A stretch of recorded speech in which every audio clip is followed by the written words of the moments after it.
Als er in einer verlassenen Straße an einem verlassenen Haus vorbeikam, hörte der Mann plötzlich ein leises Geräusch aus dem Inneren. Die schwachen und dringenden Rufe der Vogelbabys ließen ihn neugierig hineingehen, sein Herz war voller Staunen und Sorge. Der Anblick im Inneren ließ den Mann erstarren, mitten im leeren Raum standen 3 verhungernde Eulenbabys. Ihr Fell war rein weiß, ihre Augen waren vor Überraschung weit aufgerissen, sie schwankten vor Müdigkeit und versuchten vergeblich um Hilfe zu rufen. Da er von der Vogelmutter keine Spur sah, vermutete er, dass sie vielleicht einen Unfall gehabt hatte oder ihre Küken verlassen hatte, um nach Nahrung zu suchen. Das Haus war kalt und verlassen, und die 3 kleinen Wesen konnten ohne rechtzeitige Hilfe nicht überleben. Obwohl er etwas zögerte, weil Eulen oft als schlechtes Omen gelten, beschloss er, sie zu retten.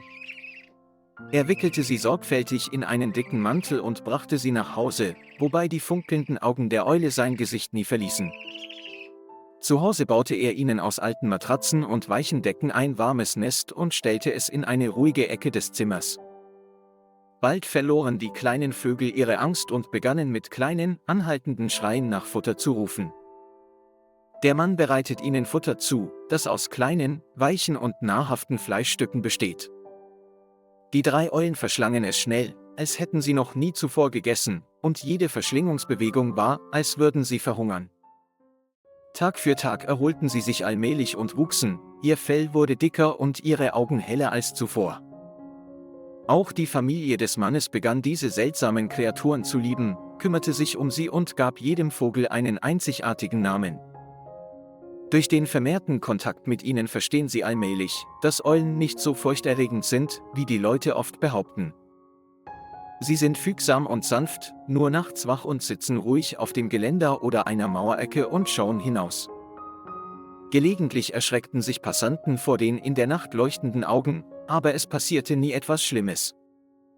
Im Gegenteil, ihre Anwesenheit ist wie ein Wunder, das die Familie herzlicher, anhänglicher und liebevoller gegenüber Tieren macht. Die 3 Eulen wurden zu besonderen Mitgliedern des Hauses und machten sie in der Gegend für ihre besonderen Haustiere berühmt. Diese Geschichte über eine wunderbare Freundschaft verbreitet nicht nur Liebe, sondern räumt auch mit den Vorurteilen der Menschen gegenüber Vögeln auf, die einst gehasst und gemieden wurden. Öffnen Sie einfach Ihr Herz und schauen Sie genauer hin. Sie werden hinter den Unterschieden eine Schönheit erkennen, die es wert ist, geschätzt zu werden. Jedes Lebewesen verdient es, geliebt und mit Mitgefühl behandelt zu werden. Lieber Freund, danke, dass Sie die heutige Geschichte verfolgt haben. Wenn Sie es interessant finden, vergessen Sie nicht, den Kanal zu liken und zu abonnieren, um uns in den nächsten Folgen noch mehr zu motivieren.